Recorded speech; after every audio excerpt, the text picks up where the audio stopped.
Good morning student, welcome in knowledge in channel. आप इस channel को ज़्यादा से ज़्यादा शेयर एंड सब्सक्राइब करें जिससे अधिक से अधिक स्टूडेंट इसका बेनिफिट उठा सके। तो पिछले क्लास में स्टैंडर्ड 9 के एक बहुत important chapter rest and motion के बारे में स्टडी किए थे। तो जानते हो कि रेस्ट एंड मोशन को हम किस ब्रांच में स्टडी करते हैं?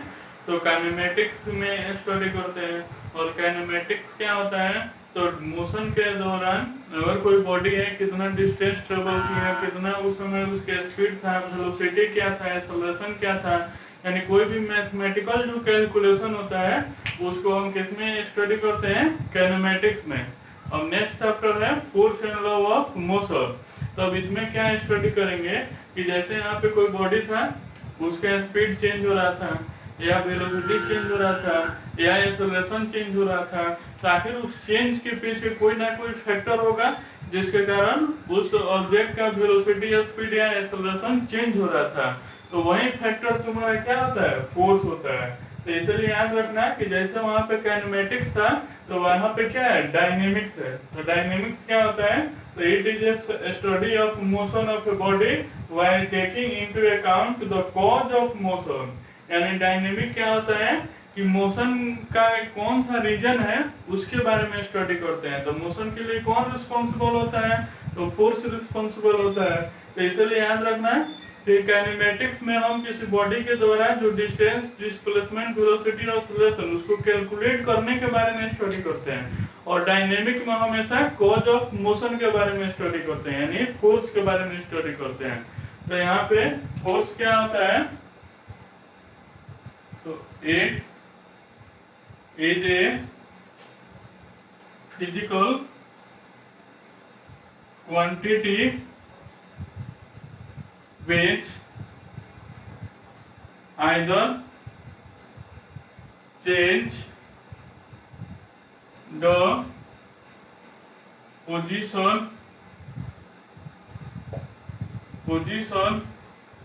shape and size, either change the position, shape and size of body or try to change।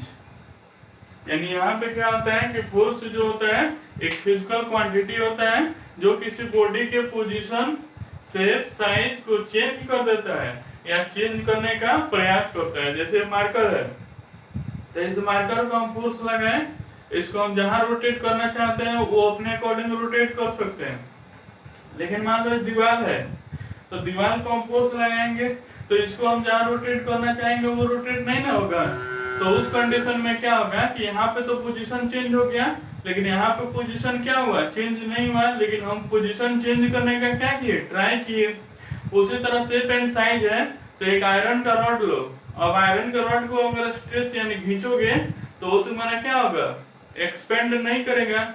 लेकिन अगर स्प्रिंग लोगे तो स्प्रिंग तुम्हारा क्या होगा? एक्सपेंड कर जाएगा। तो उस कंडीशन में स्प्रिंग के केस में शेप एंड साइज क्या हो गया? चेंज हो गया। लेकिन आयरन के केस में क्या हुआ? शेप साइज चेंज नहीं हुआ। तो यहाँ पे पोजीशन, शेप, साइज तुम्हारा या तो चेंज कर देता है या चेंज करने का क्या करता है? प्रयास करता है।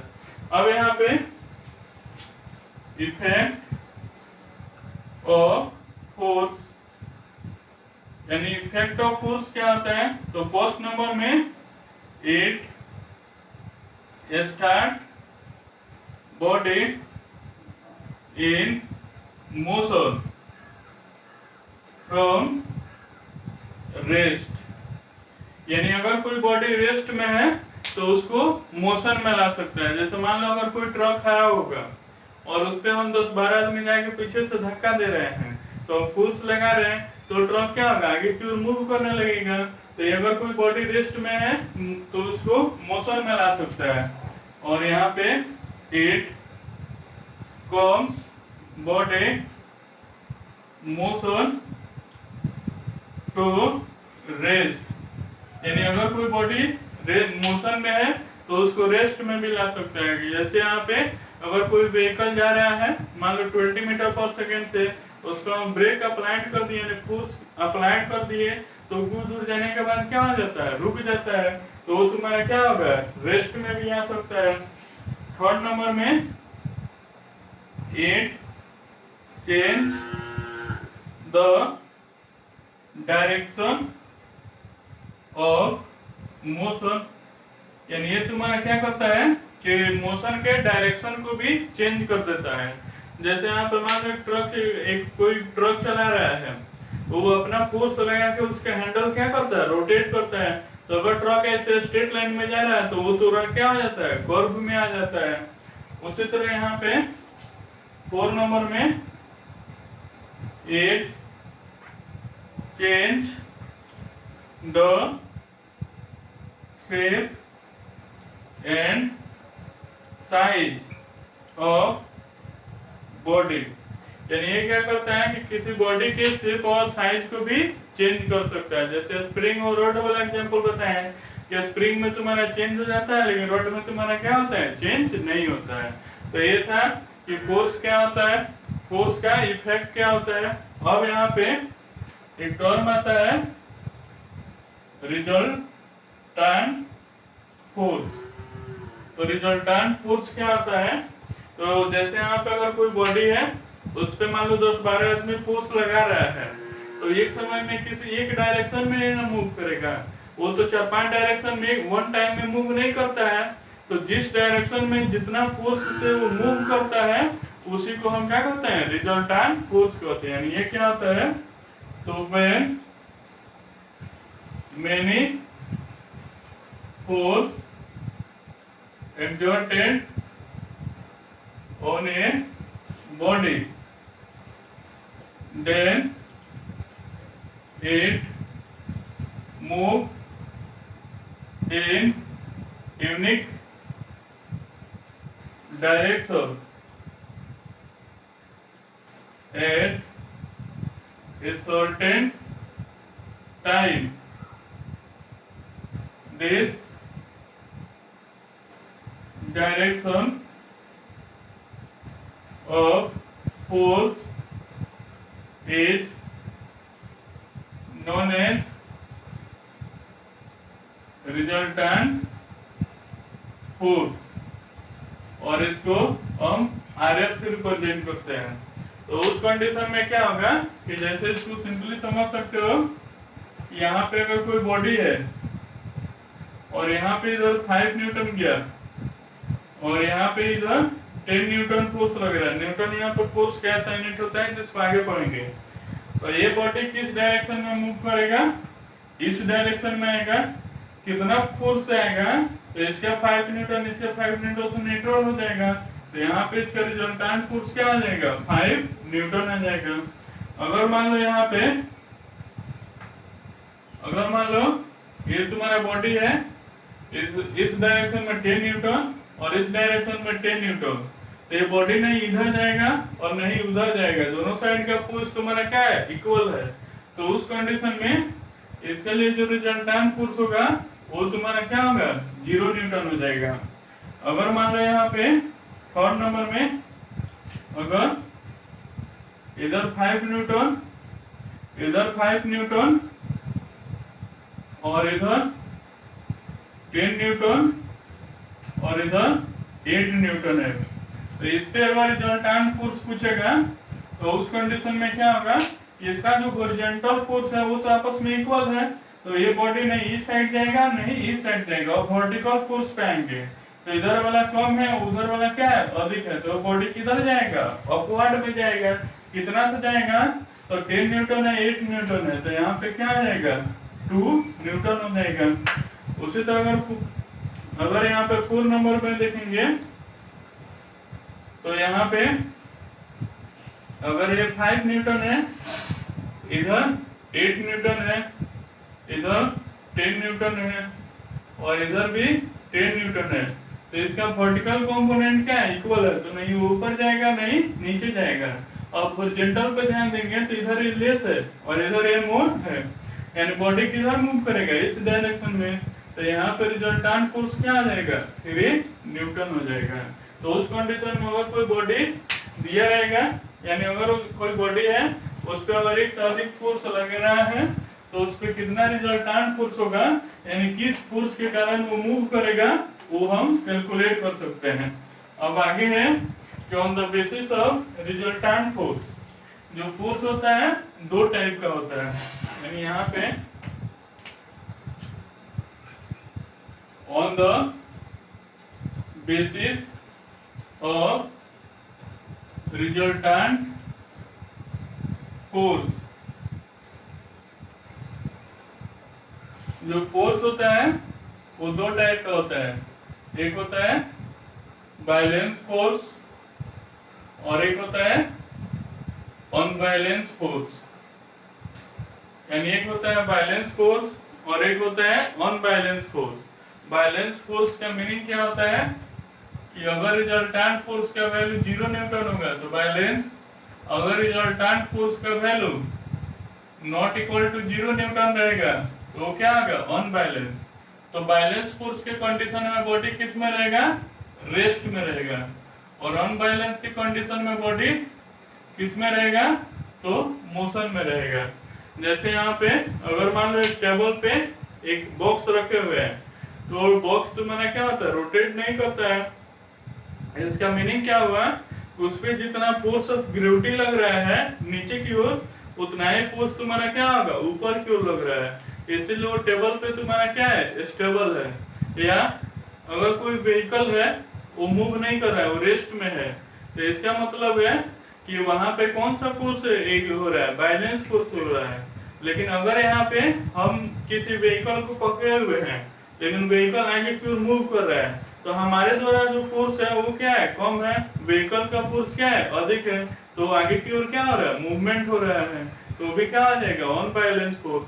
या किसी बॉडी को अगर अर्थ पे लुढ़का देते हैं तो कुछ दूर जाने के बाद वो स्टॉप हो जाता है, तो किसके द्वारा, किस कारण से स्टॉप हो जाता है, तो जो अनबैलेंस फोर्स है, फ्रिक्शन फोर्स, उसके कारण वो तुम्हारा क्या हो रहा है, स्टॉप हो जा रहा था। याद रखना है कि बैलेंस फोर्स किसी बॉडी को रेस्ट में रखने के लिए रिस्पॉन्सिबल होता है, अनबैलेंस फोर्स किसी बॉडी को मोशन में रखने के लिए रिस्पॉन्सिबल होता है। अब यहाँ पे on the basis of contact, यानी on the basis of contact, तो कॉन्टेक्ट के आधार पे दो टाइप का फोर्स होता है, एक होता है कॉन्टैक्ट फोर्स और एक होता है नॉन कॉन्टैक्ट फोर्स। यानी एक होता है कॉन्टैक्ट फोर्स और एक होता है non contact force. Contact force का मतलब कि हमारे और बॉडी पे अगर फोर्स लगा रहे हैं तो हमारे और बॉडी के बीच में क्या होगा, अटैचमेंट होगा, उसको हम क्या बोलेंगे, कॉन्टैक्ट फोर्स। और जिसमें अटैचमेंट नहीं रहेगा उसको नॉन कॉन्टैक्ट फोर्स। जैसे यहाँ पे मस्कुलर फोर्स हुआ कि जैसे यहाँ पे एक मान लो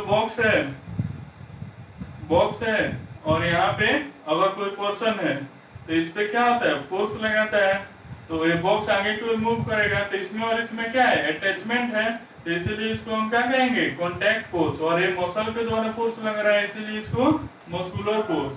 और एक आता है friction force.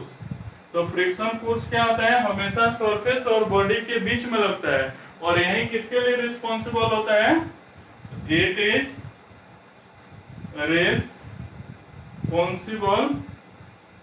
responsible to oppose motion, यानी मोशन ऑफ बॉडी। और हमेशा एक किस डायरेक्शन में लगता है, तो हमेशा अपोजिट डायरेक्शन में लगता है। यानी इसका मीनिंग क्या हुआ कि ये हमेशा बॉडी के मोशन का अपोज करते हैं। यानी अगर किसी बॉल को अगर बहुत स्पीड से हम अर्थ पे फेंकते हैं तो कुछ दूर जाने के बाद क्या हो जाता है, स्टॉप हो जाता है। तो इसका रीजन क्या है, तो ये तुम्हारा क्या है, ड्यू टू फ्रिक्शन फोर्स है। याद रखना कि जो हॉरिजॉन्टल पे स्टॉप होता है वो किसके कारण स्टॉप होता है, फ्रिक्शन फोर्स के कारण। लेकिन अगर किसी बॉल को हम ऊपर की ओर थ्रो करते हैं वो किसके कारण होता है, तो due to force of gravity के द्वारा, क्योंकि फोर्स ऑफ ग्रेविटी क्या होता है, नीचे की ओर लगता है, तो इसलिए बॉल को ऊपर नहीं जाने देता है। तो फ्रिक्शन फोर्स किसके लिए, जो हॉरिजॉन्टल मोशन होता है उसको अपोज करने के लिए जो फैक्टर होता है उसको हम फ्रिक्शन फोर्स कहते हैं। और फ्रिक्शन फोर्स हमेशा और movement and direction of body के अपोजिट में लगता है। यानी अगर बॉडी नॉर्थ टू साउथ अगर मूव कर रहा है तो फ्रिक्शन फोर्स क्या होगा, साउथ टू नॉर्थ लगेगा। तो यह रहेगा नॉन कांटेक्ट फोर्स। जानते हो कि ये कहता है स्टैटिक फोर्स, जिसको क्लास 10th में पढ़ना है। ये किसके बीच में लगता है, तो चार्ज के बीच में लगता है। यहाँ पे अगर दो चार्ज हैं Q1 और Q2 और दोनों को r डिस्टेंस पर रखे हैं, तब यहाँ पे F इक्वल टू क्या होता है, K Q1 Q2 और बाई r स्क्वायर। तो इलेक्ट्रोस्टैटिक फोर्स किसके बीच में लगता है, चार्ज के बीच में। ए ग्रेविटेशनल फोर्स, तो ये किसके बीच में लगता है, तो मास के बीच में, कि m1 और m2 दो मास है, दोनों को r डिस्टेंस पर रखे हैं। तो F इक्वल टू क्या होता है, G m1 m2 by r square. तो आगे पढ़ेंगे। तो ये जो होता है इसकी इन दोनों फोर्स के बीच में बॉडी का कोई अटैचमेंट नहीं होता है, तो इसलिए इसको हम किस में रखते हैं, नॉन कांटेक्ट फोर्स में रखते हैं। अब आगे यहाँ पे पढ़ेंगे गैलीलियो यानी आगे हम पढ़ेंगे गैलीलियो ऑब्जर्वेशन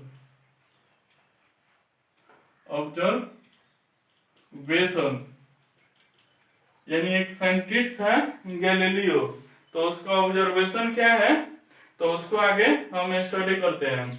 तो गैलीलियो ने क्या इसमें कंक्लूजन निकाला था, तो अगर यहाँ पे कोई हॉरिजॉन्टल सरफेस है, यानी अगर कोई सरफेस है और यहाँ पे अगर कोई इंक्लाइंड प्लेन है, यानी यहाँ पे कोई इंक्लाइंड प्लेन है, ये अगर मान लो θ1 है और ये तुम्हारा क्या है, θ2 है, यानी एंगल है। उस कंडीशन में यहाँ पे अगर कोई बॉडी है, ये बॉडी है और यहाँ भी कोई बॉडी बी है, जो इंक्लाइन पर रहेगा तो वो क्या होगा, लुढ़कते हुए नीचे क्यों रहेगा। इसमें क्या ऑब्जर्वेशन निकाला था कि अगर यहाँ पे एफ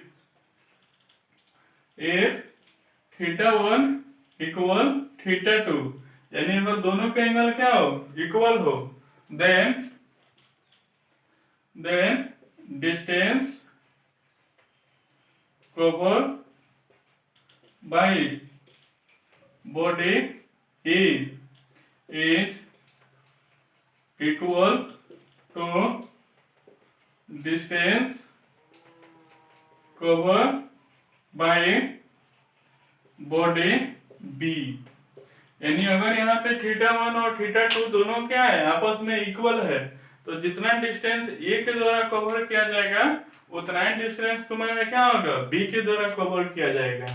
अगर यहाँ पे सेकेंड में अगर यहाँ पे θ1 ग्रेटर देन θ2 है, यानी अगर यहाँ पे ये जो θ1 है वो ग्रेटर देन क्या है, θ2 है, तो ये थोड़ा सा ऐसे जाएगा, तो जितना ही स्लोप ज्यादा रहेगा उतना ही ना स्पीड अधिक होगा। तो उस कंडीशन में जो डिस्टेंस ट्रेवल बाय बी वो ग्रेटर होगा डिस्टेंस ट्रेवल बाय ए, और जो वेलोसिटी ऑफ बी भी होगा वो ग्रेटर देन होगा वेलोसिटी ऑफ ए के। उसी तरह अगर थर्ड नंबर में एफ θ1 लेस देन θ2, यानी इसका स्लोप अधिक है, इसका स्लोप क्या है, कम है, तो जिसका स्लोप अधिक रहेगा उस पे बॉडी तेजी से आएगा। तो उस कंडीशन में जो वेलोसिटी ऑफ ए होगा ग्रेटर देन होगा वेलोसिटी ऑफ बी के, and distance travel by A is greater than distance travel by B, क्योंकि जिसका वेलोसिटी अधिक होगा वो क्या होगा, अधिक से अधिक डिस्टेंस ट्रेवल करेगा। अगर यहाँ पे a body is thrown horizontal surface, और सरफेस क्या होना चाहिए, तो फ्रिक्शन लेस होना चाहिए, यानी वहां पे क्या होना चाहिए, कोई फोर्स ऑफ फ्रिक्शन नहीं लगना चाहिए। तो यहाँ पे then body continue to move, यानी अगर किसी बॉडी को हम हॉरिजॉन्टल सरफेस पे ऐसे थ्रोन कर देते हैं और उस कंडीशन में क्या है कि जो सरफेस पे हम थ्रोन किए हैं वो तुम्हारा क्या है, फ्रिक्शन लेस है, यानी उस पे कोई फोर्स ऑफ फ्रिक्शन नहीं है। तो जब फोर्स ऑफ फ्रिक्शन नहीं है तो उस बॉडी के मोशन को कोई अपोज नहीं करेगा, और अपोज नहीं करेगा तो क्या होगा, लगता है वो तुम्हारा मूव करते रह जाएगा। तो यहाँ पे मोशन, कॉज ऑफ मोशन के बारे में दो साइंटिस्ट ने अपना ऑब्जर्वेशन दिया था, जिसमें फर्स्ट गैलीलियो था और सेकेंड तुम्हारा न्यूटन था। तो यहाँ पे न्यूटन ने क्या दिया था, न्यूटन लॉ ऑफ मोशन। तो यहाँ पे इनका 3 लॉ था। तो यहाँ पे हम पढ़ेंगे according to first law of motion, यानी यहाँ पे कॉज ऑफ मोशन के बारे में दो साइंटिस्ट थे जिन्होंने अपना अपना ऑब्जर्वेशन किया, फर्स्ट गैलीलियो और सेकेंड तुम्हारा न्यूटन। तो न्यूटन गैलीलियो के बारे में जान गए कि जैसे जैसे स्लोप अधिक होगा तो वेलोसिटी भी क्या होगा, अधिक होगा, वेलोसिटी अधिक होगा तो डिस्टेंस टेबल भी क्या होगा, अधिक होगा। अब यहाँ पे न्यूटन के बारे में जानेंगे। तो न्यूटन ने तुम्हारा मोशन के बारे में 3 लॉ दिया था, जिसमें फर्स्ट लॉ ऑफ मोशन क्या कहता है कि if a body remains its state का मतलब हुआ कि रेस्ट, मोशन और direction. if a body remain its state unless or until any external force is not applied, यानी अगर कोई बॉडी है वो अपने पोजीशन को उस कंडीशन तक मेंटेन करता है जब तक उस पे कोई एक्सटर्नल फोर्स अप्लाइड नहीं हो। और पोजीशन में क्या क्या आएगा, तो रेस्ट, मोशन और डायरेक्शन, यानी अगर कोई बॉडी रेस्ट में है तो रेस्ट में रहना चाहेगा, अगर कोई बॉडी मोशन में है तो मोशन में रहना चाहेगा, अगर कोई बॉडी डायरेक्शन एक किसी पार्टिकुलर डायरेक्शन में मूव कर रहा है तो उसी डायरेक्शन में मूव करना चाहेगा जब तक उस पे कोई एक्सटर्नल फोर्स अप्लाइड नहीं हो। जैसे यहाँ पे जैसे रेस्ट के लिए देखते हैं, तो रेस्ट के लिए क्या होगा, if vehicle sudden start then body move backward, यानी अगर कोई व्हीकल है वो अचानक तुम्हारा क्या हो गया, स्टार्ट हो जाता है तो हम क्या होता है थोड़ा पीछे की ओर झुकते हैं ना। इसका रीजन क्या है, तो यहाँ पे कोई बॉडी है, उसका लोअर पार्ट और अपर पार्ट, यानी लोअर पार्ट तो तुम्हारा क्या है, रेस्ट में है, लेकिन अपर पार्ट तुम्हारा क्या रहेगा, मोशन में रहना चाहेगा। तो इसलिए यहाँ पे लोअर पार्ट रेस्ट में है तो रेस्ट में ही रहेगा, लेकिन अपर पार्ट बॉडी के यानी जो व्हीकल है उसके साथ साथ मोशन में रहना चाहेगा, तो इसलिए तुम्हारा क्या होता है, पीछे की ओर झुकता है। उसी तरह यहाँ पे सेकेंड नंबर में देख सकते हो, in case of wind mango is fallen from tree, यानी जब हम किसी आम, आजकल आम का सीजन आया हुआ है, तो जब हम किसी आम के पेड़ के अगर किसी डाली को हिलाते हैं तो उस कंडीशन में मैंगो क्या हो जाता है, नीचे गिर जाता है। अगर उसको नहीं हिलाते हैं तो मैंगो क्या होता है, उसी में रहता है। तो यहाँ पे क्या होता है कि जब कोई एक्सटर्नल फोर्स अप्लाइड करेंगे तो जो यहाँ पे मैंगो का जो ब्रांच है वो तुम्हारा क्या है, मोशन में रहना चाहेगा, लेकिन जो मैंगो है वो तुम्हारा क्या होगा, रेस्ट में। तो यहाँ पे क्या हो रहा है, अपोज कर रहा है ना कि मैंगो रेस्ट में रहना चाह रहा है, लेकिन ब्रांच तुम्हारा क्या हो गया, मोशन में आ गया, तो इसलिए अपोज हुआ, तो मैंगो क्या होगा, डिस्टर्ब होगा और उसके बाद नीचे गिर जाएगा। उसके बाद सेकेंड में अगर मोशन में आता है तो इसका just opposite, if a vehicle stop suddenly then person move upward।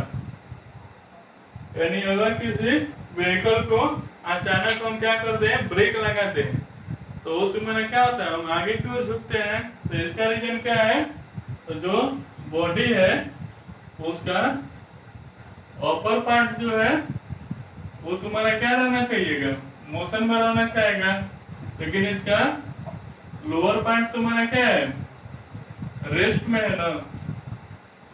यानी इसका लोअर पार्ट तुम्हारा क्या है, रेस्ट में है। तो उस कंडीशन में सॉरी, लोअर पार्ट जो है वो तुम्हारा क्या है, लोअर पार्ट जो है वो बॉडी के साथ मोशन में है, लेकिन अपर पार्ट अब तुम्हारा क्या होगा, क्योंकि बॉडी तुम्हारा रेस्ट में रहे तो वो भी क्या होना चाहिएगा, रेस्ट में आना चाहेगा। तो यहाँ पे क्या होगा, अपोजिट आया ना, तो इसलिए उसका व्हीकल का जब भी हम ब्रेक अप्लाई कर देते हैं तो अचानक वो ये आगे की ओर मुड़ता है। या जब भी हम जैसे घुड़सवार को देखते हो कि जैसे ही घोड़ा का रस्सी गिरता है तो घोड़ा क्या होता है, आगे की ओर झुकता है, वो भी क्या है, ड्यू टू मोशन के कारण है। उसके बाद सेकेंड नंबर में while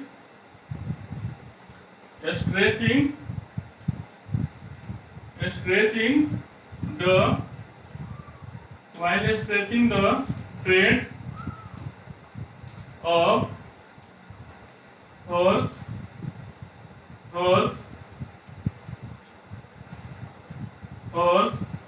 then horse move upward। क्योंकि पहले घोड़ा तुम्हारा क्या था, मोशन में था, अब जब थ्रेड खींचेंगे तो क्या होगा, रेस्ट में आना चाहेगा, तो इस कारण वो क्या है, आगे की ओर झुकता है ये सब। उसके बाद डायरेक्शन का रीजन क्या होगा, तो यहाँ पे क्या होगा कि व्हेन वे मूव साइकिल या motorcycle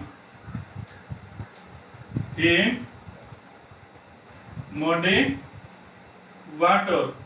muddy road, then move in direction of tangentially of wheel. यानी इसका मीनिंग क्या हुआ कि जब यहाँ पे इस व्हील को, अगर कोई व्हील है, अगर कोई ये साइकिल या मोटरसाइकिल का व्हील है और जब इसको आगे की ओर क्या करते हैं, मूव कराते हैं, और यहाँ पे क्या है, इस रूट पे मड है, तो ये मड तुम्हारा क्या होगा, इस डायरेक्शन में मूव करता है, यानी ये टेंजेंट हुआ, इस डायरेक्शन में क्या होता है, मड मूव करता है। तो मड हमेशा किस डायरेक्शन में मूव करता है, तो टेंजेंट के डायरेक्शन में मूव करता है ना। तो ये किसका एग्जांपल हो जाएगा, डायरेक्शन का। तो याद रखना ये सब कब हो रहा है, जब हम कोई एक्सटर्नल फोर्स अप्लाई कर रहे हैं तब हो रहा है। तो इसलिए याद रखना यहाँ पे फर्स्ट लॉ ऑफ मोशन क्या होता है कि अगर कोई बॉडी है अपने पोजीशन को तब तक मेंटेन रखेगा जब तक उस पर कोई एक्सटर्नल फोर्स अप्लाई नहीं करे। तो इसमें से कोई एग्जांपल दिया रहेगा, जैसे देगा कि if a vehicle is start from rest so then body move backward, तो पूछेगा कि किस लॉ ऑफ मोशन के कारण है, तो क्या आ जाएगा फर्स्ट लॉ ऑफ मोशन, और उसमें कौन सा पार्ट है, तो तुम्हारा क्या हो जाएगा ड्यू टू रेस्ट के कारण। अगर मान लो बॉडी को अगर कोई व्हीकल है वो तुम्हारे स्टॉप हो रहा है तो हम आगे को झुकते हैं, वो किसके कारण है, तो वो तुम्हारा क्या होगा मोशन के द्वारा। अब इसमें पढ़ेंगे, अब आगे इसमें है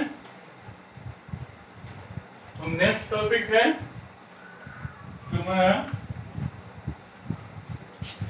नेक्स्ट टॉपिक है mass and inertia of a body. यानी यहाँ पे क्या है mass and inertia of a body. तो मास का मीनिंग समझते हो कि the total number of particle present in body is known as मास, और जिसको किलोग्राम में मेजर करते हैं। यानी अगर कोई बॉडी है उसके बाद जितना पार्टिकल प्रेजेंट होता है उसी को हम क्या करते हैं मास कहते हैं, और मास को किस में मेजर करते हैं किलोग्राम में। आगे इसको ग्रेविटेशन में बहुत डिटेल में पढ़ेंगे कि मास जो होता है वो कभी भी क्या होता है चेंज नहीं होता है। तो मास किस पे डिपेंड करेगा, तो नंबर ऑफ पार्टिकल पे डिपेंड करेगा। और इनर्शिया क्या होता है, it is an ability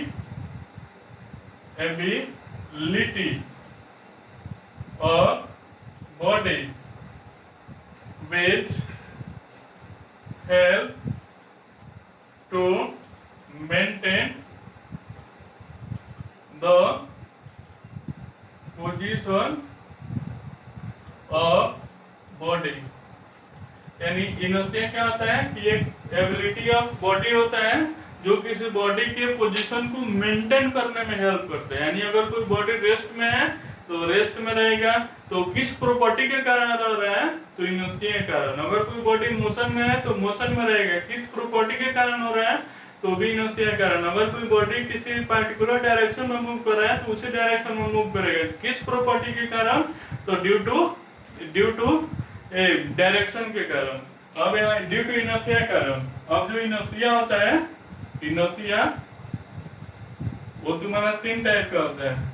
एक होता है इनर्शिया इन रेस्ट, एक होगा इनर्शिया इन मोशन, और एक होता है इनर्शिया इन डायरेक्शन। यानी यहाँ पे तीन होता है, एक होता है इनर्शिया इन रेस्ट, एक होता है इनर्शिया इन मोशन, एक होता है इनर्शिया इन डायरेक्शन। तो अगर कोई बॉडी रेस्ट में है तो रेस्ट में रहना चाहेगा, उस प्रॉपर्टी को हम क्या कहते हैं इनर्शिया इन रेस्ट कहते हैं। अगर कोई बॉडी मोशन में है तो मोशन में रहेगा, उस प्रॉपर्टी को हम क्या कहेंगे इनर्शिया इन मोशन कहेंगे। अगर कोई बॉडी रेस्ट किसी डायरेक्शन में मूव कर रहा है तो उसी डायरेक्शन में मूव करेगा, तो उस प्रॉपर्टी को हम क्या कहेंगे इनर्शिया इन डायरेक्शन कहेंगे। यानी ये क्या होगा, it is a property of body which maintain the position of rest। और ये क्या करता है कि it is a property of body which maintain the position of motion। और एक किसको मेंटेन करेगा, तो maintain the position of direction. और इसका एग्जाम्पल क्या होगा, यानी इस सब का एग्जाम्पल क्या होगा, तो यहाँ पे जो Newton first law of motion है, यानी जो यहाँ पे Newton first law of motion है उसमें जो एग्जांपल्स है रेस्ट का वो इनर्शिया एंड रेस्ट में हो जाएगा, जो एग्जांपल मोशन का था वो इनर्शिया एंड मोशन में हो जाएगा, जो एग्जांपल इनर्शिया एंड डायरेक्शन है डायरेक्शन में था वो डायरेक्शन में जाएगा। तो अगर कोई दिया रहेगा कि give reason why a brake is applied of any vehicle then body move upward, तो उसमें क्या था due to inertia in motion, sorry due to motion, तो इसमें भी क्या आ जाएगा due to inertia in motion लिख सकते हो या due to first law of motion भी लिख सकते हो, दोनों का मीनिंग क्या है सेम है। तो यहाँ पे नोट में याद रखना कि first law of motion give the definition of inertia, यानी जो फर्स्ट लॉ ऑफ मोशन है वो किसको देता है तो डेफिनेशन ऑफ इनर्शिया, इनर्शिया को डिफाइन करता है। और यहाँ पे अगर याद रखना कि अगर कोई छोटा सा व्हीकल है उसको हम क्या करेंगे कम फोर्स लगाएंगे तो मूव कर जाएगा, लेकिन व्हीकल का मास अगर बहुत अधिक है तो उस पर क्या होगा बहुत अधिक फोर्स लगाना होगा, यानी अगर मास अधिक होगा तो इनर्शिया का जो प्रॉपर्टी का जो टेंडेंसी है वो भी क्या होगा अधिक होगा। तो यहाँ पे याद रखना कि inertia is directly proportional to mass of body होता है, यानी अगर मास बढ़ाएंगे तो इनर्शिया भी क्या होगा बढ़ेगा, अगर मास घटाएंगे तो इनर्शिया भी क्या होगा घटेगा। तो अगर दो बॉडी है एक का मास क्या है कम है और एक का अधिक है, तो जो कम वाला बॉडी होगा उसका इनर्शिया कम होगा, जो अधिक वाला मास वाला बॉडी होगा उसका इनर्शिया क्या हो जाएगा अधिक हो जाएगा। तो जैसे यहाँ पे मास का ऐसा यूनिट क्या होता है केजी होता है, तो उसी तरह इनर्शिया या मास ऑफ बॉडी का अगर ऐसा यूनिट पूछेगा ऐसा यूनिट तो याद रखना किलोग्राम होता है। अब उसके बाद पढ़ेंगे Newton second law of motion को, यानी नेक्स्ट क्लास में पढ़ेंगे Newton second law of motion. तो आज क्या जाने कि यहाँ पे डायनेमिक क्या होता है, तो डायनेमिक वह ब्रांच होता है जिसमें हम कॉज ऑफ मोशन के बारे में यानी किस कारण से मोशन हो रहा है उसके बारे में स्टडी करते हैं। कौन सा रीजन है तो फोर्स होता है, उसके बाद फोर्स क्या होता है, फोर्स का हमारे डेली लाइफ में इफेक्ट क्या है, उसके बाद गैलीलियो ऑब्जर्वेशन जाने और उसके बाद Newton first law of motion के बारे में जाने। अब इतना किसी साइड बुक से या एनसीईआरटी से इतना सेल्फ स्टडी करना, इसमें अगर कोई प्रॉब्लम आएगा तो यहाँ पे कमेंट बॉक्स या व्हाट्सएप पे सेंड कर देना। उसके बाद हम नेक्स्ट वीडियो में पढ़ेंगे कि Newton second law of motion. Thank you.